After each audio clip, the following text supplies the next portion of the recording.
Hola niños, les doy la bienvenida a un nuevo video. Estamos en la clase de estudios sociales. Nuestro tema es la organización de la Real Audiencia de Quito.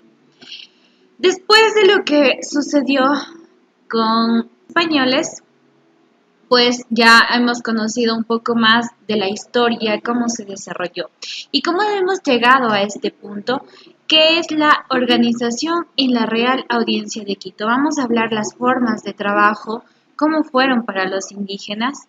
Vamos a ver también los cambios y la relación que se dio en la colonia. Vamos a ver el arte, la educación, la ciencia y la cultura, también incluida la religión que se dio en este tiempo en la colonia en nuestro país. La audiencia es creada por Felipe II, rey de España, que decide organizar cómo políticamente y estructuralmente va a estar formada la Real Audiencia de Quito. La conocimos también como Presidencia de Quito o el Reino de Quito. Se crea el 29 de agosto de 1563. Las formas de trabajo en la colonia fue devastadora más que todo para nuestros indígenas. Aquí la llamaron la encomienda. ¿De qué se trataba la encomienda? Era la entrega de un grupo de indígenas a un español. ¿Por qué tenían que ser evangelizados los indígenas? Esto era una petición más formal desde los reyes católicos en España. Ese era su fin. A más de colonizar, también debían evangelizar. Recordamos también que los indígenas no tenían la misma religión que los españoles. Cuando los indígenas también trabajaban, pagaban un tributo al encomendero. ¿Quién era el encomendero? Pues un español.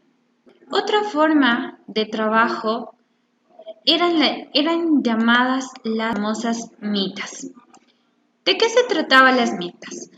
Los españoles conseguían mano de obra. ¿Cuál era esta mano de obra? Pues eran los indígenas para que trabajaran en las construcciones. Como mencionábamos antes, pues los mitayos se los hace referencia a nuestros indígenas que tenían una forma de trabajo devastador. Sus horas de trabajo era de 12 a 14 horas al día. Trabajaban en servicio doméstico, en pastoreo, en agricultura, en minas, en tejidos. Uno de los otros aspectos también tenemos es a los obrajes. ¿Qué eran los famosos obrajes? Pues eran centros donde se producían los tejidos. Esto era una forma de comercialización muy grande de los españoles. Ahora vamos a cómo fue la educación en la colonia. La educación intervino la iglesia. En estas se crean los colegios San Luis y San Fernando. Aquí los caciques, recordemos que los caciques eran los que estaban en la pirámide, primer lugar, ¿sí?, de los indígenas. A los hijos de estos caciques sí podían asistir a las escuelas. Aquí también en esta época de la colonia se llega a crear la Universidad Central de Quito, llamada en ese entonces. Posteriormente pues la conocemos como Universidad Central del Ecuador. La ciencia, tenemos dos personas destacadas en la colonia. Primero, Vicente Maldonado y Eugenio Espejo. Pedro Vicente Maldonado dibuja el primer mapa de la Audiencia de Quito y se dedicaba también a estudiar la medicina ancestral. Eugenio Espejo estudió especialmente acerca de la viruela, que nosotros recordamos que antes los indígenas murieron por la traída de estas enfermedades de los españoles. Se dedica a estudiar Eugenio Espejo la viruela y otras enfermedades que eran contagiosas. Estilo barroco. El estilo barroco más se dio en monumentos, en iglesias, en conventos.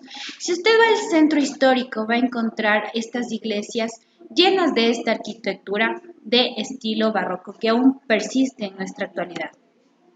La religión de los indígenas también fue un método de colonización, ya que posteriormente también formaron parte de la religión que era la católica. Para finalizar la clase, los españoles tenían derecho sobre los indígenas a castigarlos, a esclavizarlos con muchas horas de trabajo. No había unas leyes en las que protegiera a nuestros indígenas. Esta fue la forma de trabajo que tuvieron los indígenas. Y eso es todo lo que vamos a ver el día de hoy en la materia de estudios sociales. La organización de la Real Audiencia de Quito, las formas de trabajo, tenemos la encomienda, la mita, los obrajes, los mitallos, también cómo fue la educación, la ciencia y la arquitectura. Recuerde que este organizador debe realizarlo en su cuaderno. También vamos a realizar las páginas del módulo 47, la página número 50 y la página número 53. Eso es todo lo que vamos a ver el día de hoy. Muchísimas gracias por su atención.